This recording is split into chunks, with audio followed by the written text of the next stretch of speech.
And now, your local forecast. Welcome back to the forecast. My name is M4SONIC and I'm joined today by my co-host Chief Street. G'day, mate. How are we? Very good today, actually. It's another nice day outside. I think we're slowly starting to trend into better weather. Yeah, finally. Yesterday was warm enough that I got hot. It was like 22 or something yesterday. Right. And the mood was just euphoric. Yeah, it really Super changes motivated. you. And now it's back to cold. Yeah, well, we'll get there. It's a slow turn. What's on the agenda today? Today, we're going to do a little bit of a catch-up. You're going to tell me about your album, how that's tracking or currently not tracking. And then we've got some updates on the Lizzo drama, some Taylor Swift stuff we're going to touch on again. She's been very generous. And then we're going to flip the tables and you're going to give me some Would You Rathers. Yeah, why not? Also, sad news. Shout out to Deadmau5 and Professor Meowingtons. Yeah, I know. When I saw it the other day, I did get a little bit sad. Right. Well, I realised that I had followed this cat for as long as I'd followed Joel. Yeah, wild how they were like really together. Yeah, and I think it's deeper than just losing an animal. I think it's the fact that this cat has really been there from the start of Joel's career when like things really blew up. And yeah, it's kind of an end of an era. Yeah. And so shout out to you, man. Take all the time you need. I saw that 2 shows have been cancelled. And yeah, it's like losing a family member. This cat was cool as fuck, by the way, for those of you that don't know Deadmau5 and his cat, Professor Meowingtons. This cat just had like crazy attitude, as most cats do, and was an integral part of the Deadmau5 brand and still will be, I think. So, you know, it's not my story to share really, but I just thought I'd shout out that, I hope that day doesn't, well, it will come for me. I've got a cat, the Colonel, and it'd be a sad day. Yeah, for sure, man. It's never easy losing a pet. No. So Lizzo is making headlines and I haven't really kept up to speed with it, but not for the right reasons. Yeah, Lizzo's gotten herself in some hot water and she just finished a tour in Australia. So she's had all this positive news come out with her being in New Zealand, being in Australia, and then she's left the country and all this stuff has come up. Mainly from some of her former dancers. They've filed a lawsuit against her alleging some pretty serious stuff, accusations of sexual harassment, creating a hostile work environment, and even body shaming as well. Interesting. Yes, I know. According to the lawsuit, Lizzo apparently made one dancer touch a naked performer when they were in Amsterdam. I guess at one of those like sex shows, something like that. And then there's, been claims of Lizzo allegedly criticizing and even firing a dancer due to weight gain. Ooh. Additional to this, the dancers in questions were underpaid and then were fired once they challenged Lizzo on this. What do you reckon? Oh, well, for someone who is, promoting a lot of body positivity and empowerment, hearing this type of stuff really goes against all that. So I think like her image is probably really under fire at the moment. But these are merely allegations. They are allegations, and her statement came out very much defensive of herself. So a couple of days after these claims came out, she put out a post on Instagram saying, the last few days have been gut-wrenchingly difficult and overwhelmingly disappointing. My work ethic, morals, and respectfulness have been questioned. My character has been criticized. Usually I do not respond to false allegations, but these are unbelievable as they sound too outrageous not to be addressed. The hardest thing about this that's going to be for her is that her brand is positivity. Her music's upbeat. She's a happy person, Which then makes it an easy target for... Yeah, if you're doing the opposite, it's like you're going to get targeted really, really hard because it's like you're a lie almost, right? Yeah. So how they're going to get out of it, I don't know. They've gone with they haven't taken any blame yet. You know what I mean? They're pushing back on all the claims. So, I mean, I don't know what's going to happen. I think Beyonce was leaving her out of a certain song in her sets and stuff. So, like, the trickle effects are already going. Wow. What else is making news? Well, on an update from the Swiftie side of things, she's been obviously killing it. So the other day it came out a story that she showing her appreciation by generously rewarding her hardworking staff, which includes truck drivers who received an impressive $100,000 bonus.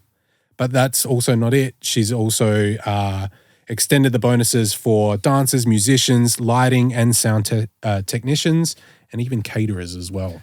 Taylor Swift, you are a legend because those people are the integral part of what makes a tour successful. And I think so often go unnoticed. For every massive show, there is an enormous team of people that are working tirelessly behind the scenes. So hats off. Yeah, that's such a unheard of move, really. It takes me back to Warped Tour. We had a crew for our bus. So I think we were bus 15. And the bus 15 crew, we had our own stage that was on a truck. Right. And we had our own crew. So we had our sound crew, light crew, stage crew, everything. And every morning we would rock up at a new venue if it wasn't a day off. So we'd load in, and that crew was responsible for unloading the truck, setting up the stage, doing the tests, everything. And I was a bit late to the party, but so was our entire crew. We decided that we would actually start helping the crew. It wasn't a necessity. Like, all these guys are getting paid, whatever. Yeah. But I did notice that the crew really appreciated if we were helping at the start of the day and at the end of the day getting that truck loaded. So doing what? Like packing up cords or? Yep. So, putting the decks into the crate. You know, cable management was a massive one. Yeah. But it was mainly they would pack the stuff, but just getting it off that stage and rolling it into a truck. Like these are big, big crates. But it just, I feel like my sets just had just a little bit more bass. And the lighting was just a little bit more theatrical. I just, you're on a first name basis and little things like, hey crew, we're going to go off and get lunch. Are you guys good? Do you want me to get you something? That it just went a long way, so that when I had a equipment failure, of course they were going to jump on it straight away. Yeah, but there was that little extra bit of love. Absolutely. And shout out to Aiden. Aiden, if you're listening or watching this podcast, he's my lighting guy. He put on a phenomenal show for me during the pandemic, where we did a warehouse set. Yeah. And he set everything up, and he just put so much time into that. And that production was 90% of the show. And I don't know. So I'm pumped for Taylor Swift and her fans, the T-Swifties, because even like our bus driver was doing ridiculous hours driving us to all these venues and stuff. Without all these people, we had no show. Yeah. I mean, they're the forgotten heroes in the whole thing, because everyone's just fixated on the acts, but it's like, sometimes you feel like you've got the easiest job in the world, right? You rock up. I mean, it's a bit different for you because you do have some hardware and stuff and your laptop and that. But, if I play a show, obviously way different levels, but plenty of DJs out there, USB in, headphones in, that's all I need. Like, how easy is that? But people don't realize, obviously, there's everything behind the scenes that makes that all possible. 100%. Just to cap off on Swiftie, how she's going. Already, so they started the tour in March. She's finishing her US leg, I think, today. At least there's a show in LA, and that's where it's all wrapping up. And there's a show tonight there, probably happening right now. I was just watching it live on TikTok. Well, there you go. I saw some posts on everyone's stories saying we're going. Obviously, LA would just be huge. Like the stars would be out for sure. Already 300 million by June, which is, I guess last month now. So we're missing out on a week's revenue. 1.1 million tickets sold at an average price of $253, probably US as well. So my math was pretty close. I don't know if anyone remembers a few weeks ago when I did my recap, but I think I did pretty all right for just completely guessing things. She's estimated to personally gross 110 million from the first 22 performances alone. And the publication's projection, so Forbes projection for the Eras Tour, is grossed at around $1.6 billion. So that's, just wild numbers. Like we've already gone over it before, but I just thought I'd recap on it. Goals. It's still just like mind-blowing. Goals. Yeah, good on her, man. Absolutely. Yeah, I watched the documentary and I actually had so much. Really? What's it on? It was on Netflix. Okay. I think. Really good. Watch it. Really good. I don't have Netflix anymore. Me neither. Because we used to share it and now they changed that and then I'm too poor to... Dude, totally. Rachel and I did this thing. We were like, we're spending way too much time. We had binge, Netflix, and Prime. Yep. And between the three, we were just constantly it's just one of those things. You get to the end of the day and you're burnt out and you just want to crash and you just want some mind-numbing goodness on the TV. Yep. And I just said to her this year, like, we need to really stop being such consumers of crap. We need to be more efficient with our time, whatever. So we're like, right, we'll get rid of Netflix, we got rid of Stan or binge or whatever it was. But we kept Amazon Prime because I buy so much gear. Yeah. We have been smashing Amazon Prime. Oh, yeah, me too, man. It's great. I mean, like, for American viewers, they're probably like, yeah, duh. But, like, Australia's still, we're not even as quick as they are either. I think they get shit within the day, within 2 days. I mean, we do pretty well here. I'm loving it. If I need something for this studio, I get it tomorrow. Yeah. So good. So dangerous though. Oh, yeah, because everything's simple. Like, it's at your fingertips. It's depending on what you're buying, it's probably pretty cheap as well. Yeah. And then it's like instant free delivery. It's like, it's very new for us in Australia anyway. Our postal system's pretty poor. It's such a large country. I noticed that express shipping has changed. It used to be the next day. Now it's like 3 to 5 days. Yeah. Which is not great. So some maybe exciting news. I was talking off camera to Chief about this. Today, I am bidding on not 1, but 2 cinema series cannons. Like the big stuff, the big league stuff. We're going up. Like these cameras in here are pretty good. It scares me, Nick. And everyone's going to see all my good. blemishes, my poor skin. Yeah, hair and makeup is a thing when you go to this level of Dude, are you lens kidding and me? camera. I'm not ready for that. Well, okay, for the film studio, that's what's happening. So now we've been updating everybody on the film studio, and currently it's getting sound treatment, the couch is in, all the pretty stuff's happening, and then lights and cameras, they're last. It's so close though. I rocked up today and it was like the couch is in there, Yep. more furnishing, the curtains are up. Yep. Such a wild transformation. And then it's like the gear.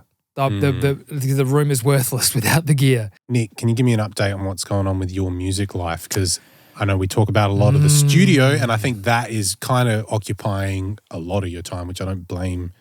Yes. The reality of the M4SONIC project is this.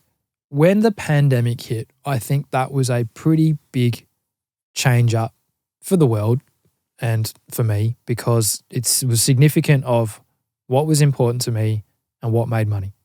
And the two used to be one. So like when I was touring, when I was with a record label, when I was doing all this cool stuff, I could pursue it and give it everything. Yeah.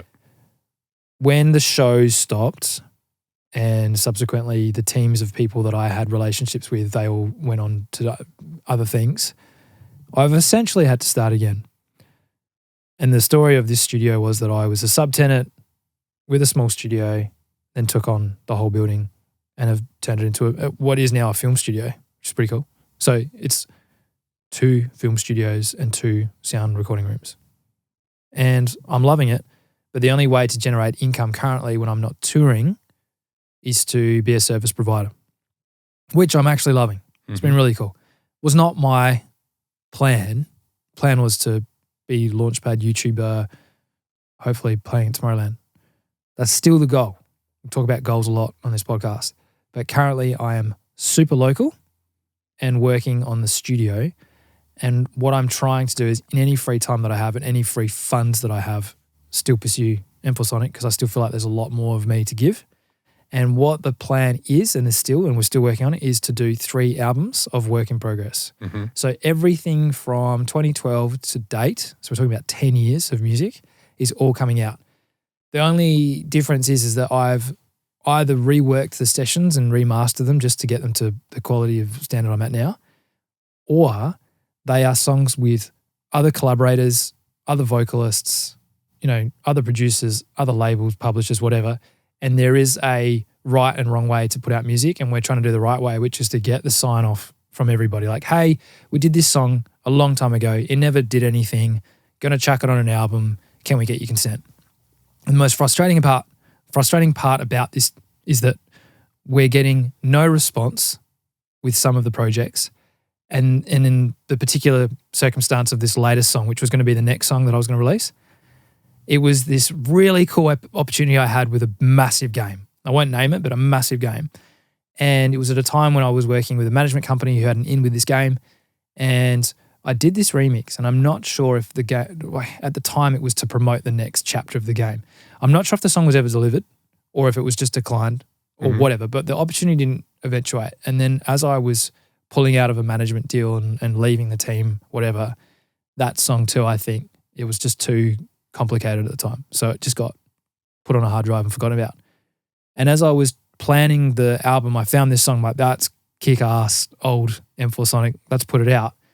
And Luke has been tirelessly trying to get permission from the game and from the original artist that made the first version of the song, which I then I didn't even really remix it. I just took some of the melody to try and incorporate it to make it sound similar. But So what's tied to the game then? That's all I'm curious is like, why are you having to seek permission? Is it? The name of the track Yep. had a direct correlation to the campaign or the chapter of this game. You can't rename it?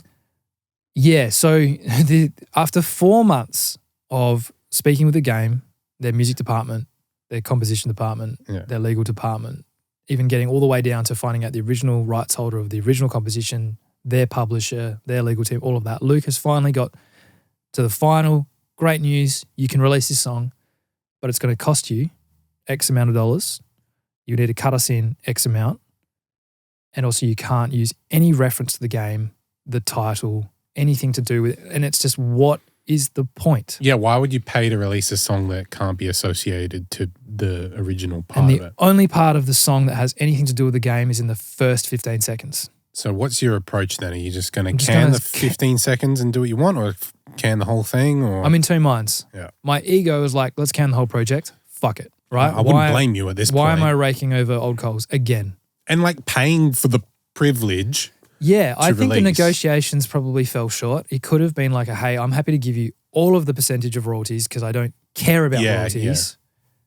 But the payment thing up front was a little bit of a stinger because it's like, nah, we're good. So that's just where I'm at. And it's okay. I'm not surprised by this, but it's taken 4 months. So it has delayed progress of the album because it was going to be the next track compiled into the album. Effectively, what we're trying to do is you stagger your releases. So if you put out a song every couple of weeks and then save 3 or 4 for the album only, and then you put the album out, compiling the songs that you've previously released, it accumulates effectively all the streams from those tracks onto the album. So when the album launches, you've got 1 million streams. Yeah. You're like, no, not really. That was 10 months of work. Mm. That was the idea. So I've hit a roadblock, and look, I could have been so much more proactive and not had all my eggs in one basket and just put out another song. Yeah. But there's been so much going on here at the studios, and I say studios now because it's not just one, that, yeah, my focus has been pulled. The great thing about the forecast is that I have an opportunity now to at least explain what's happening behind the scenes. So I'll be honest, at this point in my career, I'm very frustrated, I can understand why. but it's my fault to some degree. Well, you're just getting pulled in too many directions, and I'm learning as I get older, like time is not infinite. You know, you've only got so much per day. Yeah. You've got your family life, you've got your business life. Like It's just energy. the artistry time gets energy. thinner and thinner. I'm lacking energy in the places that I have to give my energy to the things that are most important, which aren't always on the trajectory of where, like, we talk about bedroom producers who are probably in the sweet spot. They're probably living at home, probably don't have a lot of expenses, and they can just experiment, make music and whatever and release it. Fantastic. When you get to sort of later in life and you've got all these responsibilities and whatever, it is a little bit harder. But that's just making excuses, like not going to the gym. Yeah, you're right. Like, I do believe that if you want to do something, you will make it happen. You'll dedicate the time. I'll make it But I do totally agree with that. As I've gotten older and moved out of house and have bills and have my job and have my relationships and stuff, it's like I'm only left with certain hours and you're exhausted and stuff. It's two ways. Like you said, Yeah. if you really, really, really want it, you'll make it work. And then what happens is you actually get more time back once you get over the threshold. So I know, because I've had it before, that I'll get to a point where the M4SONIC project is actually making enough money that I then don't need to invest all my time and energy into all the other things that were making money. Hopefully they're set up and they become not passive, but essentially like passive, like a business should just tick in the tick along. background. Yeah, that's but this is the first 2 years of this business, so it takes 3 to 5 years to get established. So I'm just in growth phase. I'm loving it, but I'm under a lot of pressure, but embracing it.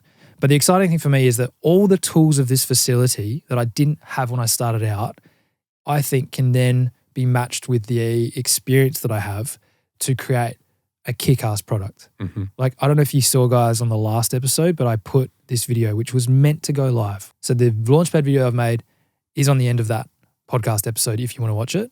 And it hopefully will go out sometime. It was due, like I said, the day before I was delivering it, and then it just hasn't gone out. So, yeah, these are all the things that push and pull and just cause problems, but they're all good problems. So to finish my rant, I was at the Air Awards last week. The what awards? Australian Independent Record Label Association. I think that's what it stands for. Yeah. Luke had been in chats with one of the panelists from YouTube Music. So different to YouTube, it's YouTube Music. But he was, I asked him to say, can you red flag what's happened to my YouTube channel? And he mentioned that a couple of things that have happened to my channel. One, I lost my artist verification badge. That's gone. I've been re-registered as a partner, which is new news to me because I didn't know I'd lost my partnership program. So that effectively means I haven't been making any revenue. That's fine. It can be fixed. And the other thing was, statistically speaking, a channel of the size of mine should have a 6% conversion to the subscriber network. So at about 600,000 subscribers, I should be getting more than 100 views a video. So it's been, I'll be honest, it's been really not demotivating, but frustrating because I feel like I should be able to reach more.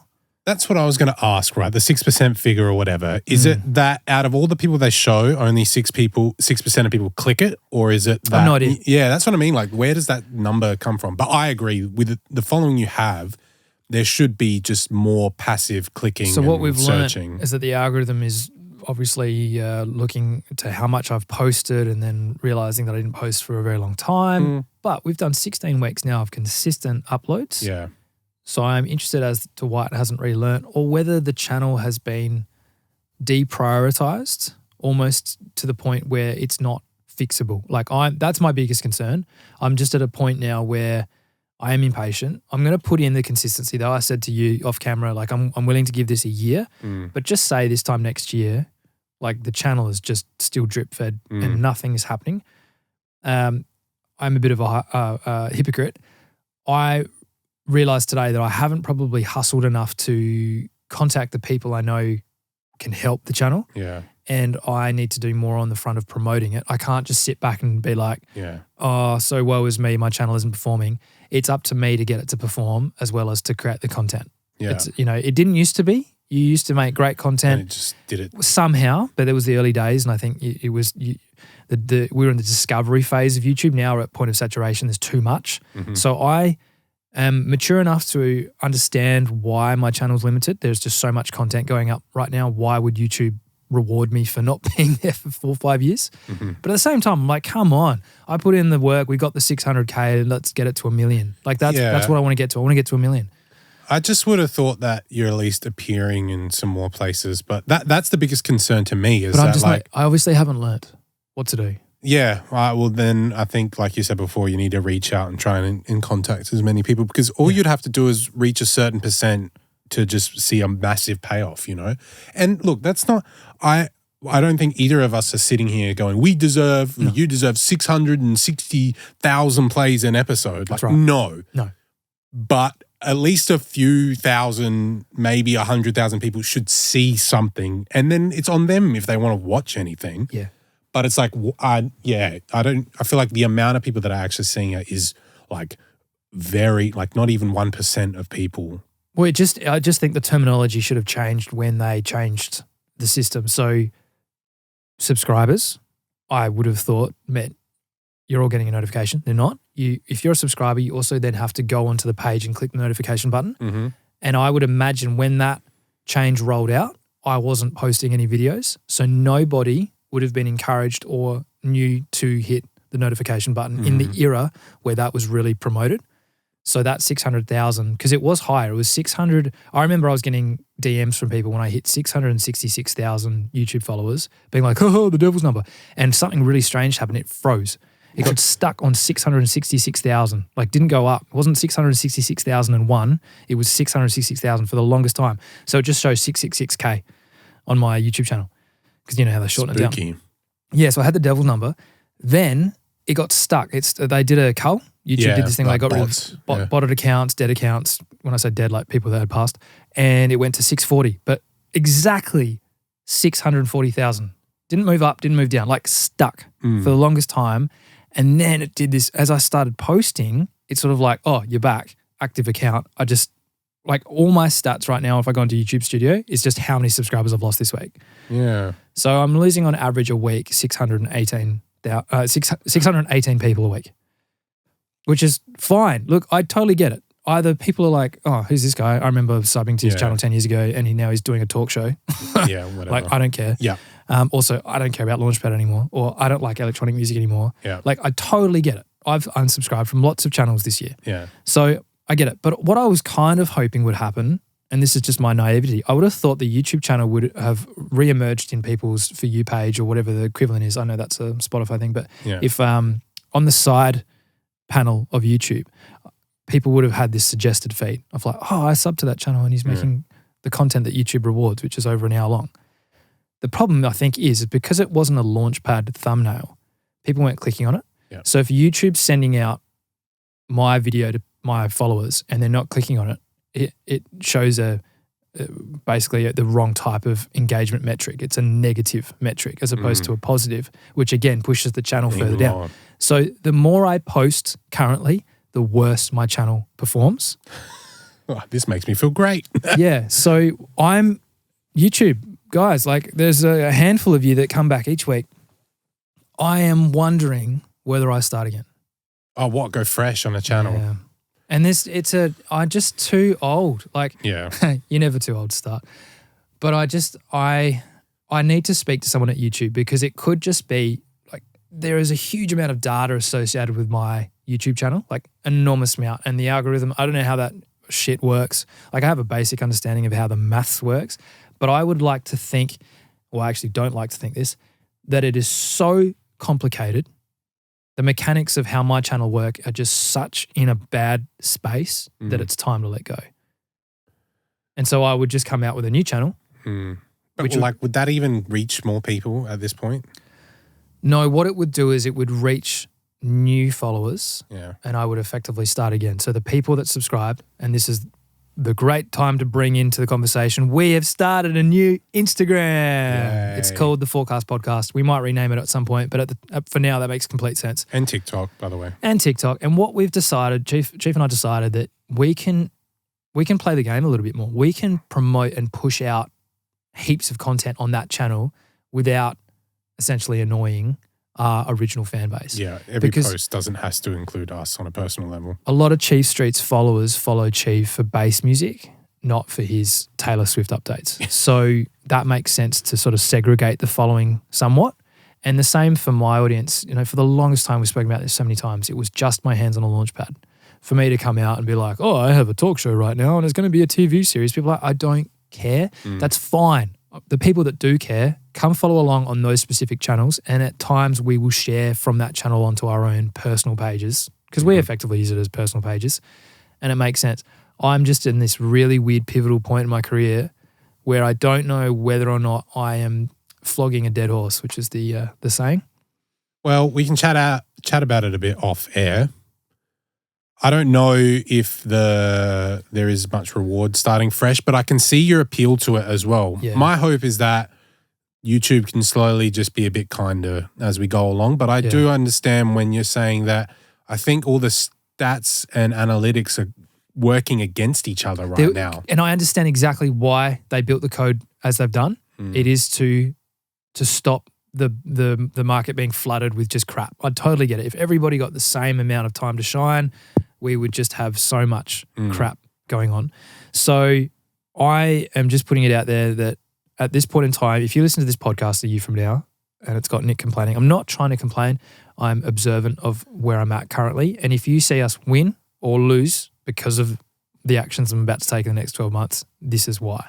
And if you are watching, like, subscribe, comment, share show a friend, please. Just show us some love. Absolutely. I hate having a plea for that. But well, you know what? Yeah. We don't need to. I think I will try and reach out to people within the YouTube space and ask for some help or some guidance. I think it's worth just raising your hand, being like, is there anything I can do to help here, please? I mean, or you can do?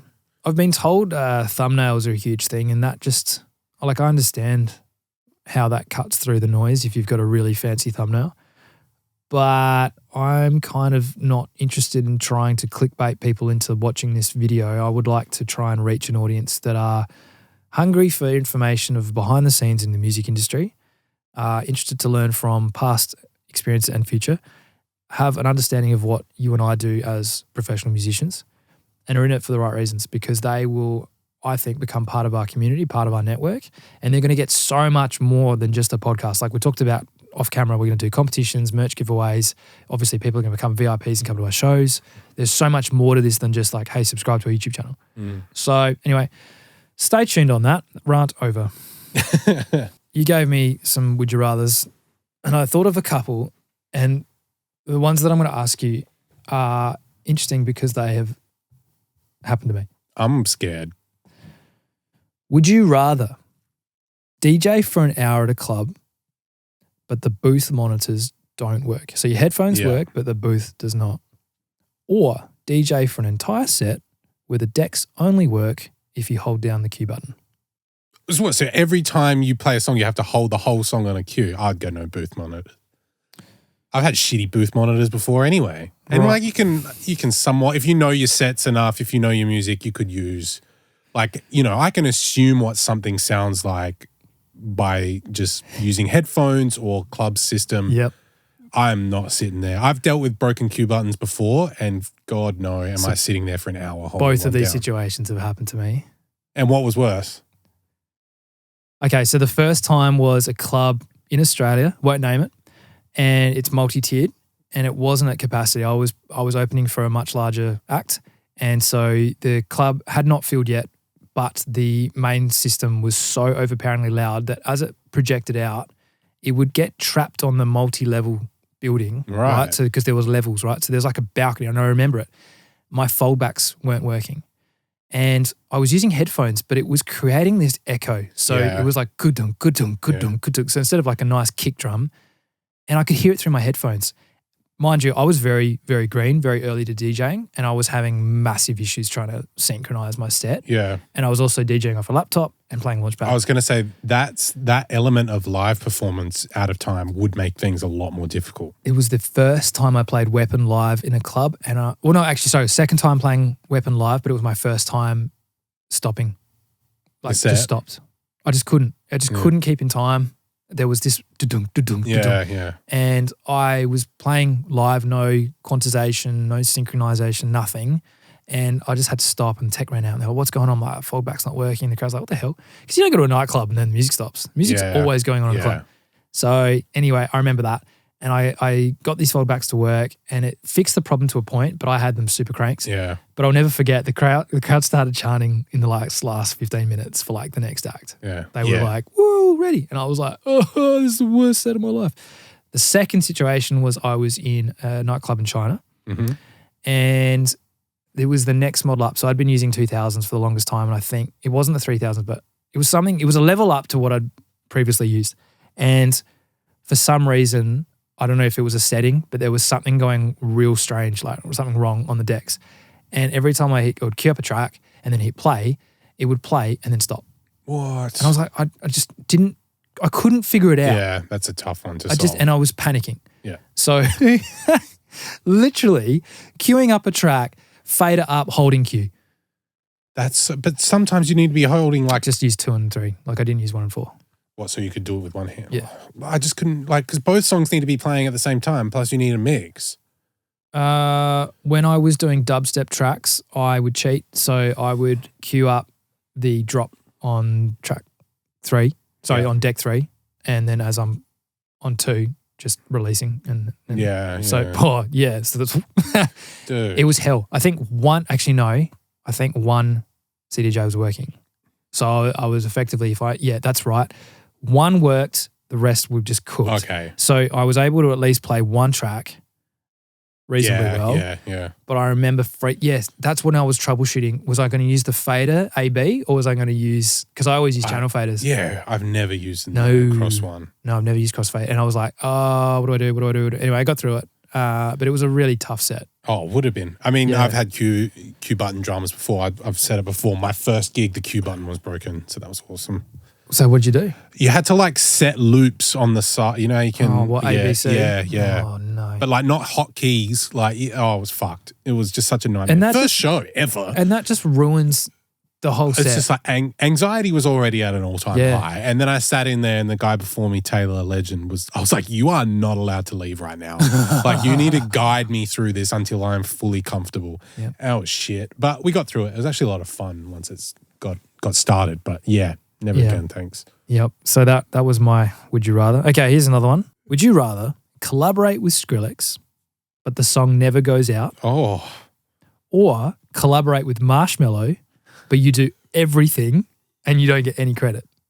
Oh, no. Oh, no. Well, both are just like empty holes, right? You don't win either. The song never comes out, but can you play it and advertise it? Like, could you tease? No. You wouldn't do that because Skrillex, what are you doing? Don't play a song.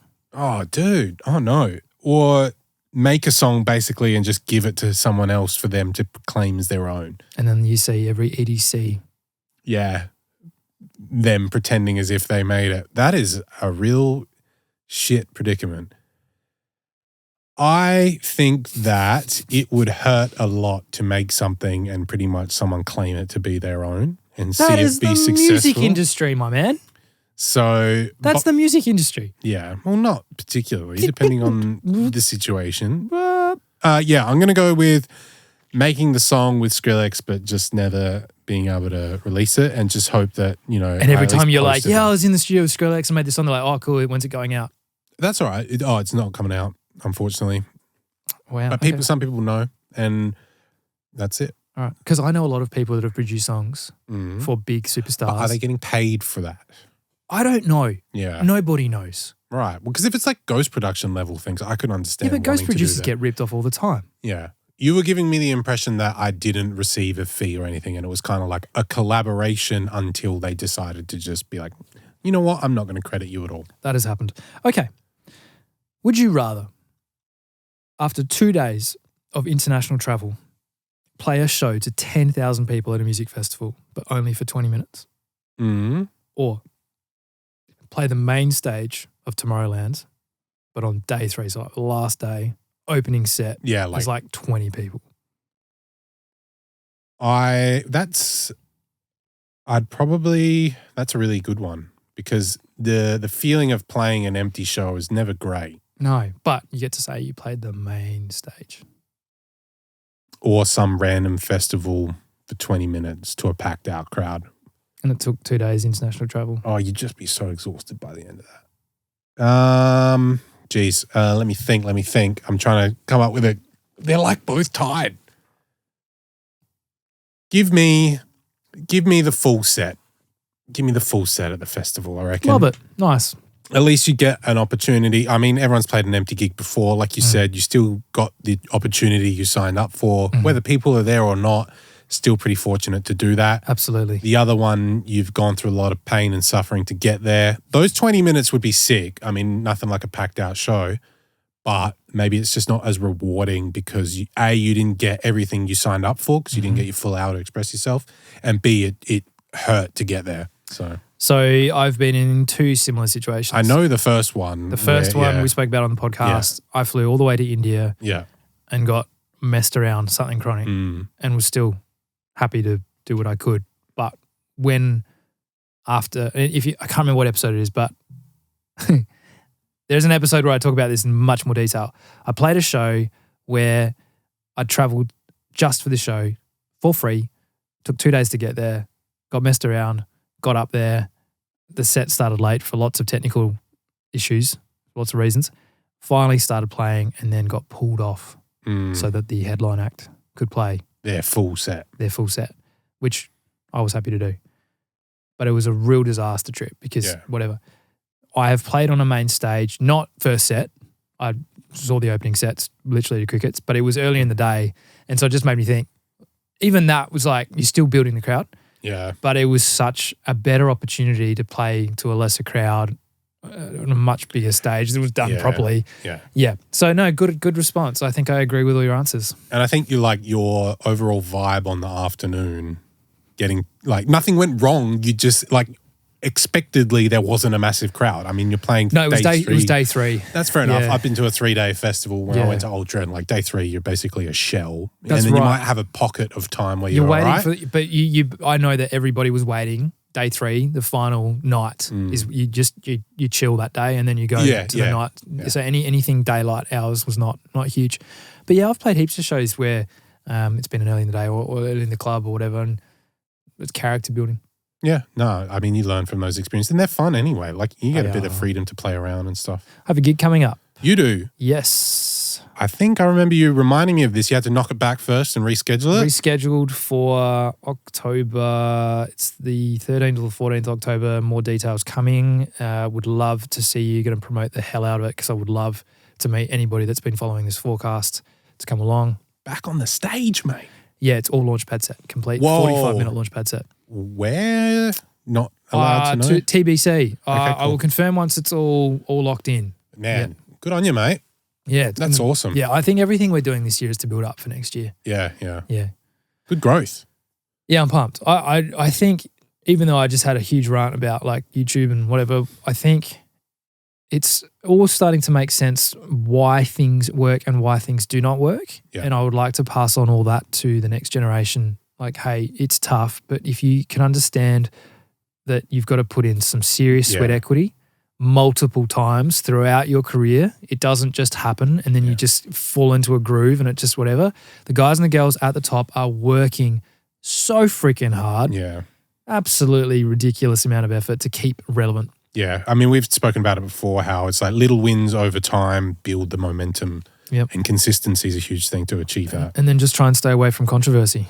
Yeah. Ultimately, once you're at the top of everyone's mind, then it's just, it's a PR disaster waiting to happen. Get the lawyers involved. Sweet. All right. Thank you for tuning in, everyone. If you like and want to hear more of this, please share this with someone. If you have any tips or any information regarding how we could improve this show, we'd love to hear from you. Otherwise, tune in next week. See you then. See ya.